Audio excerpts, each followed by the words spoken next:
Alright. Let me just shrink this down a little bit. Alright, so I got class in like 20 minutes. But I really had fun doing the fire tier list. This is not going to be as long though, mostly because I did some prep time, because I already know where I'm going to be putting a lot of my units.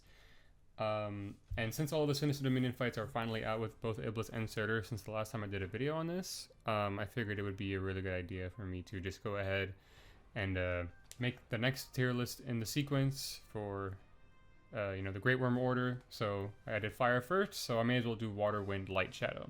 So we're going to be hopping right into the water tier list now that Surtur's come out. We have a better idea of what's really viable. So I have all the units down here in the bottom tier. If you're confused how, by the way, if I cough a little bit, it's because I'm sick. If you're confused as to how these tiers work that I have on screen here, you can go and watch my fire tier list where I go more into depth about how that works. But I don't want to mince any words. I don't want to waste any more time. I'm going to go right into it. I am going to try and order these as much as possible. And I do have an image here on the side to help me, because I don't want to forget what my orders were. But I'm going to lead off with the best water unit in the game, and I don't think it's close at all. And that's going to be Gala Mascula. I don't really think I need to explain why the unit is one of the best, not just in water, but in the game. It's very rare that you see a unit nowadays cross over into the other elements and create rainbow comps for autos like in Asura and stuff like that, which is just a testament to how good the unit is. There's really nothing that he's missing. The only thing he's really missing is he's not a frostbite enabler, but in an element that has so many frostbite enablers, that's actually a blessing. Usually in the other elements, you have two different afflictions that you really, really want over the long term. In light, you have paralysis and flash burn. In fire, you have burn and scorch rend, things like that. Water has bog and frostbite, and usually you're not thinking about bog in the long term. So because frostbite is really the only affliction that water has to worry about, there's a lot of units that already supply this. So it's actually good that Mascula doesn't apply frostbite, because then you would run dry on some of your frostbite. We know when you're trying to apply it, if you had too many units that can afflict it. But besides not being able to apply frostbite, Mascula's got pretty much everything. He's got dispels in mass, he's got strength amps, he's got room wiping capability with his autos and with his S2. He's knockback immune, he does tons of damage. He's just a really, really strong unit. Like you name it and he's got it. And he's good for both Curse Annihility and non-Curse Annihility content. He's got really strong hit count. I don't need to go any further. The unit that's right behind him, in my opinion, this is also not a surprise, is going to be a Lapis. Lapis does basically a lot of the same stuff that Mascula does. It's just a few tools that she's missing. She's not as good at dealing with enemies on a large scale basis, but she has a lot of the same perks that he does. She's got high hit count. The one thing that she has going over for her in favor over Mascula, and this is really her major advantage in my opinion, is that she chunks the overdrive gauge a little bit better than Mascula, just because her main source of damage is force striking. But besides that, I think that Mascula has her beat out just a little bit, but Lapis is obviously really good. If you're in the water element and you don't have Mascula or Lapis, you are definitely hurting.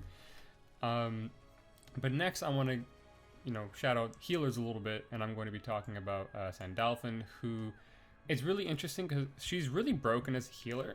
Excuse me, she's really broken as a healer. But if I'm in a lobby and we need a healer, I do not like when people play Sandolphin, because she is so complex, she's so complicated, and she has so many little rules and things in her kit. She's definitely one of the most complicated healers in the game, that if we need a Sandolphin, I'm the one who's going to play Sandolphin. I do not let anyone else touch that character, unless it's one of my friends who I know personally, who I know knows how to use the character. So that's really the main drawback of her, but if you know how to use her, she's like really crazy. She provides over damage. She has, I think, defense. Yeah, she has defense amps in her passive. She can apply multiple afflictions, which is actually very important for Surtur. It counters one of its mechanics where you have to apply different kinds of afflictions, or as many afflictions as possible to get rid of one of his buffs. Then she has like her dragon form, and she actually does some decent damage in her dragon form. Then she has the burst heals in the dragon form. Not to mention her being a frostbite enabler is actually quite relevant. It's quite nice actually to have the healer be a frostbite enabler, but I wouldn't rely on her as a frostbite enabler because it relies on her being in her dragon form. And there are so many different things that Sandolphin wants to worry about on her own end that being the frostbite enabler is not something that she should be worrying about, because she has to worry about getting her stacks of concentration. She has to worry about keeping overdamage stacked up. She has to worry about healing people, cleansing afflictions. That's another thing that she can do. She cleanses afflictions, and then when she does, she boosts your team's max HP. She's just crazy. I don't think I need to go into why she's broken any longer. Next up, we have another Gala unit in water. Actually, the only other water unit that's a Gala. We have very few water Gala units in the game, probably up until Emil comes out, because he's very likely to be water. But we have Gala Elly, who's just good everywhere. She's good in auto comp. She's good for keeping your team survivability up. She has really nice mechanics. She makes your team super tanky. She gives you she's just a buff bot that works everywhere, but she also has a bunch of other really nice perks. Gala Elly, you know, if it ain't broke, don't fix it. And in this case, she's definitely not broken. Well, she is broken, but not, you know, in the bad way. All right, next unit. Excuse me. God damn it. Next unit, we have Fjorm. I didn't think I was going to put Fjorm up here, but Fjorm is actually quite good. She's a frostbite enabler. She's got some really good burst damage. She's really useful in all of the twin fights because she has a pretty high rate for freeze and for frostbite, which is good for getting rid of those buffs that the twins give themselves. She's really nice in master twins as well.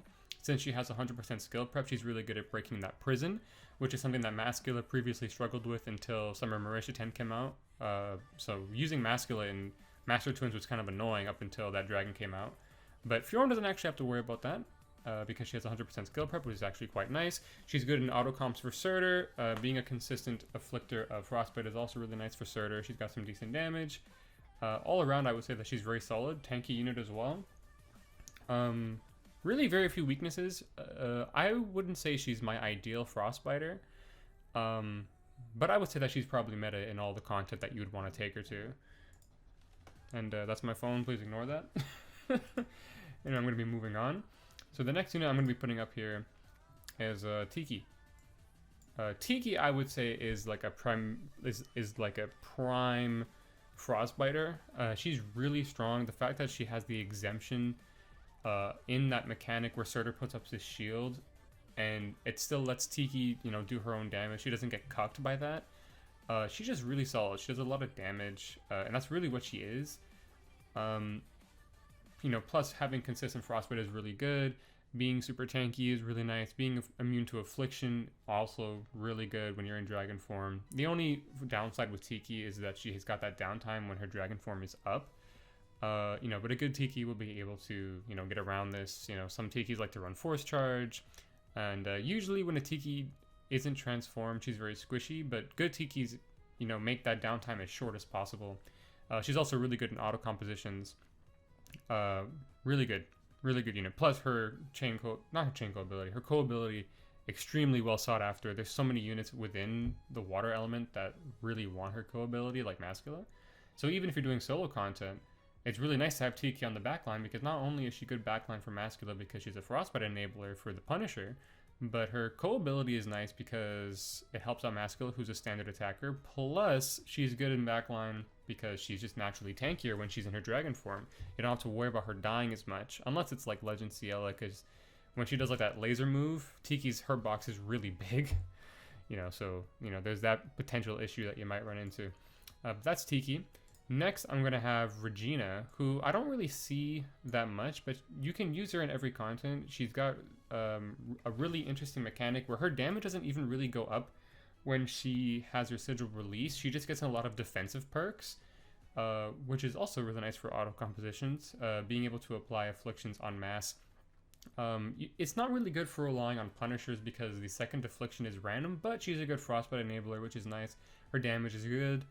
And the fact that her sigil doesn't actually give her more damage can be a blessing in some ways, because you don't have to wait for her damage to ramp up and for her to become like a mega unit. She's already going to be as good as she can get out the gate, at least as far as damage is concerned. I forget if she has a dispel, but I think putting her here is fine. And most of the time, the newer units are cracked out of their goddamn minds, which I actually really like. That's something that I guess some people might not like if the new units are too good, but I actually kind of like it because it makes it easier for other people to run what they want. But yeah, that's Regina. Alright, so next up after Regina, we're going to get Yasu. So Yasu, Really good unit. He's one of those units that's definitely overloaded in terms of what he can bring to the table on paper, but then in practice it's a little bit clunky just because like his S1, like the 3 casts of the S1 takes a little bit of a while, but he does have some strength amps, he has frostbite, he has bleeding, and he has dispel. And he's just a strong unit that does a lot of damage and he brings a lot to the table. If you have an Yasu on your team, that makes the rest of your water composition a lot more flexible because you have dispel and frostbite covered, and even bleed if you want to run a solo composition with bleeding punisher, but usually that's not the play. But if you wanted to, you could. So Yasu is another really good unit that you're obviously not going to complain about if you see him in your composition. Now I have one more unit that I'm going to be putting into this tier, and that is a recent addition that wouldn't have been here about a month ago. And that is Lazry, who has access again to both Dispel and Frostbite, and some Strength Amps, you know, on account of her Mana Spiral. Excuse me. The Mana Spiral is really good, and it makes it so that if you have a 70 MC Lazry in your party, no one's going to be complaining. She's really strong, her damage is good, she brings a lot of utility to the table, that's what you want. In my opinion, the more that your unit can do, the better the unit is, because, you know, like if your unit just does damage, like the next unit on this list that I'm going to be putting in the next tier, which is Lily. Where is Lily? There she is. Actually, no, Lily's a bad example, but I'll use like Gala Ranzel in the wind elements as an example. Actually, you know, I don't value Gala Ranzel as highly, even though he's a really good unit, and he is probably, you know, top tier in the wind element, but I don't value him as highly just because he's just damage, and there's lots of units in every element that do tons of damage. So, you know, I don't value just damage on its own as being particularly attractive. Like Lapis technically does a little bit more damage than Mascula, but Mascula I think brings a little bit more, and it makes it more worth it to bring him, you know, into a run. You know, so yeah. Anyway, in the next tier we have viable in all content, meta in some content, and that's going to be Lily. And the thing with Lily that makes her a little bit difficult for me is just the cast times. I think that if her cast times were shorter, she probably could be up in the top tier. She's got a lot of things that make her really useful. One is her skill has the highest freeze chance possible, which is really good when you're trying to do Legend Twins, because when you're freezing them multiple times to get rid of their buff, having the highest freeze chance possible is really, really useful. You know, but also being able to apply Frostbite on her skills is really good. She's a really good nuker, you know, so when you want to do a lot of damage on the break, it's nice to have a Lily there as well.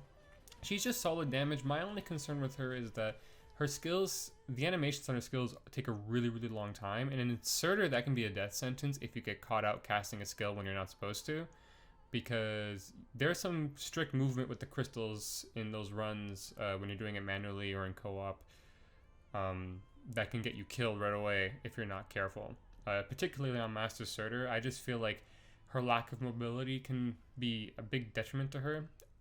Excuse me. And when it comes to Frostbiters, there are better options. So I think that makes them just a slightly better choice than someone like Lily. But if I see a Lily in any of my rooms, I'm not really going to complain. She's good in all of the content.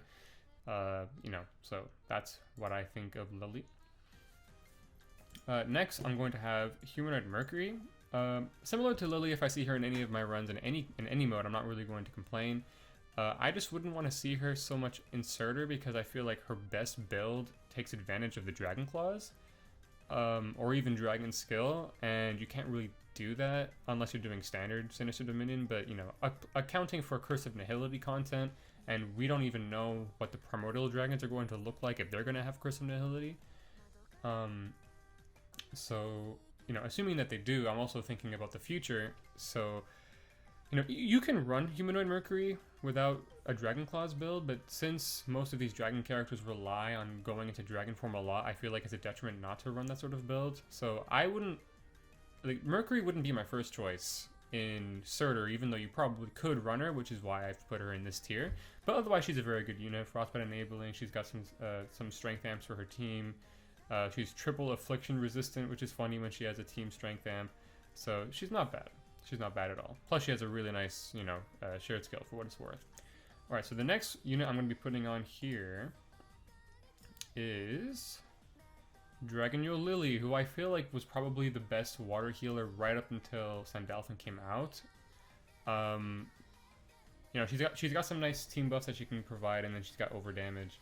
I don't know if she has regen. I'm pretty sure she does though. If you see her, she's fine. In fact, I probably could even put her here. I just felt like it wasn't fair to put her in the same tier as Sandolphin when Sandolphin is clearly better. So this is really just like a formality, putting her right under Sandolphin. They're relatively interchangeable. In fact, in some respects, I might even prefer to see Lily in my room than a Sandolphin if it's a random, because Sandolphin, like I said, is very complicated and is a very tricky unit to use if you don't know what she's doing. Whereas Lily, she's a lot like other healers where it's just, you know, you press the ability, you use it. And by the same token, I'm going to put Jangxia up here as well. Here's my girl Jangxia. Very similar. Jangxia doesn't have over damage, but she does have a burn cleanse, which is very useful, especially for running someone like Lapis, because Lapis is not burn resistant. You can get around that weakness with Worm Prince, but, you know, if you have burn cleanse on your team by way of either Sandolphin or Jangxia, why wouldn't you rely on that instead? You know, she's also not up here, even though she probably could be. I would say that she's also meta for all content, but, you know, I want to put her down here just because I want to make a distinction that Sandolphin is better than both Dragalia Lily and Jangxia, and I don't think it's close. Sandolphin is incredibly good. You know, so there's that. There's also one more healer I want to put here, actually. Speaking of cleansing, we've got this character, Nurse Eileen, who's also got regen. She's got strength amps for her team. You know, her niche is that she can stun cleanse. A little bit less viable than I would say Jangxia. Stun cleanse is more useful than burn cleanse, because burning, as long as you have regen, as long as you're getting healing, you'll survive a burn. Whereas with stun cleanse, you might need to get cleanse of stun right away, or else you might die to the next attack. But Nurse Eileen's stun cleanse is in a small little circle around her, which doesn't even make it that good to use. And most Nurse Eileens are not even cognizant of that fact in runs, so it's not as applicable. If it were, I feel like I'd probably put her ahead of Jangxia, but it's just so hard to use that stun cleanse, and a lot of the time when you're ready to use it, if the person who you need to stun cleanse is on the other side of the arena, it might not be viable to go over there and help them. You know, so I feel like I'm just going to put all three of these healers here because they're all good. You could use all of them, but I think Sandolphin is a cut above the rest of them. But that's it when it comes to water healers. That's it when it comes to water healers. Next up in this tier, I'm going to put Pinon. Pinon is a really good unit. I don't know that I would put her as meta in all content. I certainly wouldn't be mad if I saw her in a lot of the other fights. She's definitely really good in Lilith because she gets that sigil unlocked right away, which is kind of nice. But besides that, I feel like it just takes a little bit too long to ramp up. And her sigil, she doesn't really get a lot of benefit off of her sigil because she wants to be force striking even after she gets her sigil unlocked. Whereas the benefit she gets from her sigil is through her standard attack. She gets like this unique standard attack at the end of her 5-string combo. And she has to stay still in order to do that. And a lot of the time you have to stop your standard attack and to get out of the way of a lot of attacks. So her sigil isn't really that good, but as a force striker, her damage is pretty good. It's not quite Lapis tier, obviously, but she is a Frostbite enabler, and that makes her at least decent. So I feel like this is a good spot to put her in. And then another water bow, actually, that I want to put over here is Laranora, who, after her Mana Spiral, becomes a little bit decent. She's got damage, she's got Frostbite, I believe. You know, but I wouldn't want to see her in... well, I would be okay if I saw her in most content. She just wouldn't be my first choice just because there are better options, you know. But if she wants to join in for a run, she can join in for a run. Okay, so next I have the cheese tier, which is custom made for water because there's lots of cheesy options. I'm just going to put them all right here. We got Karina, we got Mitsuba, and is there another one? I guess it's Catherine. Catherine is also a very cheesy character. A character who you don't usually want to see, especially in Curse and Nihility content. because she relies on buff stacking to do a bunch of damage with her S2 after she gets her stacks. But when you do this on the break and non-Curse and Nihility content with Bog, Catherine will just one-shot the boss. And then you have Karina Cheese and you have Mitsuba Cheese with the speed runs, with the inspiration and the crit rate. I'm sure most people have seen some sort of clips regarding these three characters. But outside of those circumstances, you don't usually want to see them, so I've made this custom tier just for them. Okay, so next we have viable in all content, but not meta in any. And the first character I'm putting here is Tobias, who is like Mascula, a standard attacker, but he is limited in terms of his applicability, because much like his normal ult, he can't move, and that's a pretty fucking bad death sentence when you're talking about twins who have mechanics that can one-shot you, especially in Legend. But like even before they combine, like when they do that body slam that one-shots you, like you either have to iframe that or you have to cancel out of your standard attack thing to get away. You'd be surprised. Being forced to stand still in order for your kit to work is a bigger detriment than it can look. And he's not even knockback immune like Mascula is. Oh no, I think he is, but he still gets afflicted, he still gets burned like crazy. He's just too limiting. Like, you could use him in all of the content, but wow, is it a pain in the ass. It's more of a chore than it is fun to play Tobias, and he's not even as effective as the other options. Valeria is another unit that you could use in all content, but I mean, like, why would you, especially when Mitsuba is right there. Yoshitsune is another example of a character who's kind of good, but like excuse me, her damage isn't that good. Her damage can get okay when you counterattack a bunch of times, but it's kind of a pain in the ass to always get that off. And then why would you, when there are other units that can do that with significantly less effort and less risk than someone like Yoshitsune? You know, it's not even like with Harl. You know, Harl misses out on some of his, 50% crit rate buff on his S2, I believe, in Curse of Nihility. But at least he's still saved by being, a Demon's Bane character, so he still gets a nice bit of damage boost just because of that passive, so he makes up for it in that respect. But Yoshitsune, I don't feel like there's enough damage there to warrant using her. Then we have someone like Feeny. I think Feeny is actually better than all of them, so I'm going to put her up here because I'm going to try and order this. Feeny is a really good character. There's really nothing wrong with her. I believe she has Dispel and Frostbite. She's got some decent damage as well. It's just nothing stand out. Like I said, if I saw her in any of my lobbies, I wouldn't really complain, but she's not really a standout option. But she's good. If you want to build her, go ahead and build her if you like her. Urias is an example of a character who you could use in all of them. He actually doesn't rely on buffs at all. The only thing is that he gives himself inspiration stacks, which get nullified by Curse of Nihility. But besides that, he's just a Dragon Drive character who has Frostbite as well. So there is that. But much like a lot of the other characters here, he just doesn't do enough damage and bring enough else to the table to be significant.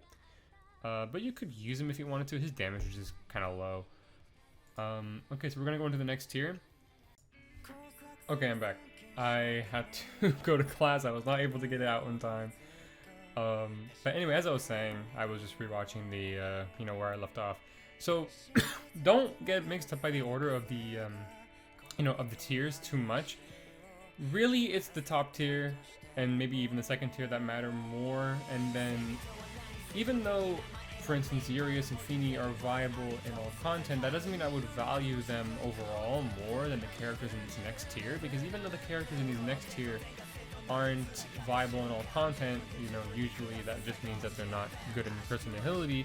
They're so much better in Curse of Nihility content that I would in non-Curse of Nihility content that I would actually prioritize them over, someone like, Fabulous Tobias or Feeny or even Urias, right? So, we're gonna move on, and the one that I'm going to be putting up next is Pipple. I would say Pipple is pretty meta when it comes to twin content, even like High Dragon content.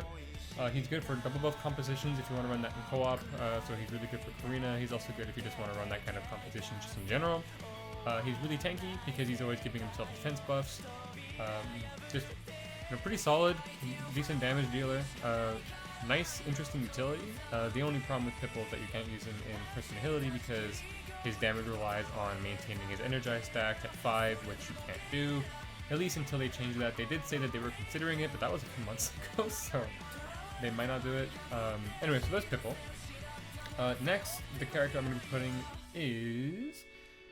wait, I keep scrolling down, and I keep forgetting I have them here. But Summer Celiera, for a lot of similar reasons as Pipple, she has a passive that is, I think it's like Strength Double Buff as an actual passive. Not a Chain Claw ability, not a Claw ability, but an actual ability, like one of her 3 abilities. She has, you know, Strength Double Buff, so you can't really take advantage of that in personality content. You could maybe use her, but like you can't apply Bog in well, can you apply Bog against Surtur? I don't even know if you can, but even if you could, it wouldn't be as valuable, especially in like a longer term fight. And her S2 would be completely useless. You know, then there's the skill shift. You know, you run into issues with that.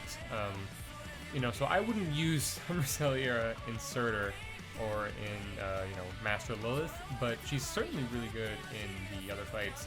I don't know if I would take her to Legend Twins, just because that one's like really strict, but I think you could probably get away with it if your comp's strong enough. But basically, she's good, you know, as long as you're giving her defense buffs, which she can give herself, or you can even run her with Pipple, for instance, right? Celiera and Pipple together are actually a really strong team, just not in personality. Okay, so next we're going to have, excuse me. Next we're going to have Xander, who, you know, obviously you don't want to use him in personality because his S1 scales with the amount of buffs that you have, so, you know, it is what it is. But when he's not in personality, obviously his damage is quite good. You know, stacking buffs is a very viable strategy. So the S1 is quite good in that circumstance, but you know, in personality, why would you use him? He just becomes a underwhelming frostbite enabler with mediocre damage. Now, Xainfried is somebody who likes to spam his dragon form, obviously. He's literally a dragon-centric character, so it's someone who wants to build dragon claws. Plus, in Xainfried's kit, he's actually like more of a buff bot in addition to being a dragon spammer. He's got a very weird kit. It's very clear. It's very, like, you can tell he is an earlier on character because he's like a buff bot, but he's also a dragon spammer. And both of those don't really agree well with personality at all because you can't run Dragon Claws builds in personality, and obviously you can't do his normal buffs in personality. But there is a caveat here where you can use him in non-personality content, but at the same time, if you're looking for a buff bot, you're probably better off just running Gelly for her utility. And if you're looking for a dragon spammer, I'd probably recommend, you know, Mercury more. But I think in terms if you're looking for like a frostbite enabling dragon spammer, I think Mercury and Xainfried are probably both interchangeable, but I would prefer to see Mercury in my team. You know, so there's that. And then next we have, where is she? Here we go. You know, another character that kind of relies on, you know, giving herself 4-strike buffs that get nullified, I'm pretty sure, in personality. She also can take advantage of her S2 self buff to make her 4-strikes a little bit stronger. But when you're talking about twins, she's actually quite good, and, you know, she had her heyday in Highbrunhilde. I remember Highbrunhilde used to be so difficult, and then this character came out, and then it was like, oh, we can actually just speedrun Master Highbrunhilde, and that was unseen, unless you were doing Fjorm Cheese and Expert, but for Master, like, being able to speedrun Master with this character was crazy, just because of how early you got the breaks. I remember seeing, like, people weren't running a healer. They were just running, like, 2 Cereses, a Celiera, and then a Lily on the break, and it was just super funny, and it was refreshing to see that you could do that fight a lot more easily with that strategy. You know, but that was a long time ago. Her damage is still good in non-personality stuff, but she is also just damage. You know, in addition to, of course, being, you know, a overdrive bar chunker, but when you have Lapis and you have even Pinon, you know, you don't really need that as much.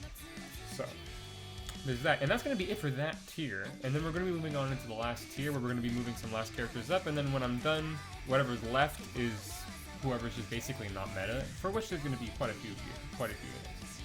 And it's only going to be 3 units that go into this tier, and this tier is not viable in all content, but meta in only some content. that they are usable. And I'm going to cheat here a little bit. I'm going to say Dragonule Pleo. Just, and the reason I say this is because there's nothing really that stops her from being in the same tier as, like, Hippo and the rest of them. Because you could use her for twins, as well. It's just that I feel like she's a couple below the rest of them. If I was doing a run for, like, Master or Legend Twins, and I saw any of those 5 units, you know, I'd be like, okay, I mean, we can try this, right? But if I saw a Dragon with Cleo, I would be significantly more worried. Even though she's technically usable in that content, she's decent for sure. So even though she technically could fit into that tier, I'm only putting her here as a not technicality, but as a formality, just because I want to differentiate that I don't think she's as good as the other characters, even though she would technically fit the criteria. So I wouldn't say that she's meta for that content. Another unit that can go into this tier is Elly, basically because she's just discount Gala Elly. You know, in non-Crystal Nihility content, she, you know, can certainly fulfill you know, a similar role, just not as good as Gelly. Even in Mercurial Gauntlet, you could use Elly in your water compositions. I know that when people were running rainbow comps in Mercurial Gauntlet back in the day, before Gelly came out, people were running normal Elly just because of how strong her buff was. Even if you weren't using her on a water-specific team. So she's certainly got her uses, especially if you don't have Gelly. She's a decent replacement, just not for personality. You know, but she is basically just discount Gelly. And then the last unit that I'm going to say should go here is Julieta, mostly because you could do some speedrun strategies using her Bog skill in the twin fights. She's not as good as Celiera in non-Crystal Nihility content, which is why she's here rather than in the next tier. But if you still want to use Julieta as like a Bog enabler, and she also has some nice burst as well if she has both of her skills on the break, she can do some pretty hefty damage as well. So if you're trying to do like a twin speedrun with like a Bog enabler and you don't have Celiera, Julieta will work just fine. And that's it. There are some standouts that I do want to talk about, like Sharpshooter Cerise. She's horrible. Don't use her. Normal Celiera is the closest to being maybe like in this tier, but like putting Frostbite on herself is like so bad, and her damage isn't amazing to compensate. So I would definitely leave her here. I wouldn't use Celiera. Eugene you can use, but I wouldn't say that he's viable. Like you can use him, but why would you?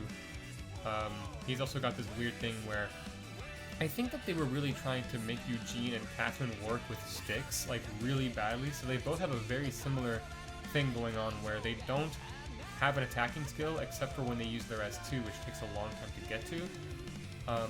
Catherine's a little bit more cohesive though, because she's still an attacker and her standard attacks still do some pretty incredible damage. You know, even if you're not running a skill damage dragon, or if you're not using sticks and trying to fulfill that, you know, janky, you know, fantasy that they, you know, that they had in mind clearly with sticks with Catherine and Eugene.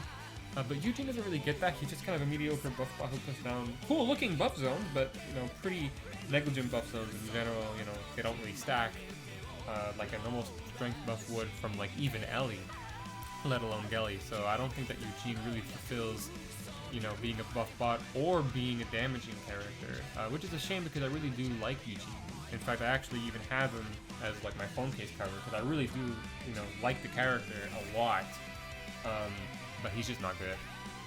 Then you have, I think, Summer Estelle, who's another notable character who was good for a while as a water, you know, damaging unit. She eclipsed Lily for a little bit, and then Lily got her spiral, and then, you know, that stopped. Besides that, I can't really think of anyone that needs mentioning. Everyone else being in this tier kind of makes sense. I guess maybe Halloween Odetta. Like, Halloween Odetta can do some pretty crazy damage. And she's a buff bot, which is nice. So I'm going to put Halloween Odetta here. I think she deserves that. Halloween Akasha is just bad. And then everyone else is also just kind of bad. I don't think they really need in-depth individual explanations. And I'll even put Odetta, you know, over here, over Julieta, since Julieta doesn't really have much of a use if you have other bog enablers. So I think that this is where I'm going to leave it off. This is the water tier list. Like I said, it is ordered. So next is going to be Wind. Wind is significantly more fun to talk about. I think that Water is a little bit more stagnant just because it only has one affliction. Whereas someone like Mitsuhide in the Light element, even though Mitsuhide is such an old unit, she's still really strong just because she has an affliction that isn't as common in Light anymore. You know, while having a kit that doesn't rely on janky things like Energize. So I think Light and Wind are going to be really interesting tiers to talk about. You know, but Water is, you know, it's a little bit boring because it's just like, oh, does unit have hit count? Oh, hit count in Water is also really important as well. Does the unit have hit count, Dispel, and Frostbite? I guess they're top tier. And in a lot of cases, like with Mascula, that ends up just being like what it is. But this is the list. Let me know if you disagree, or you know, if this list ends up helping. If this tier list ends up helping you, thank you. Pick up a unit that you actually want to use, either with your Dream Summon, or you know, if you have limited resources and you're just deciding who you actually want to build. I would go by this 100%. All right, thanks for watching, and I'll be back with the Wind tier list next.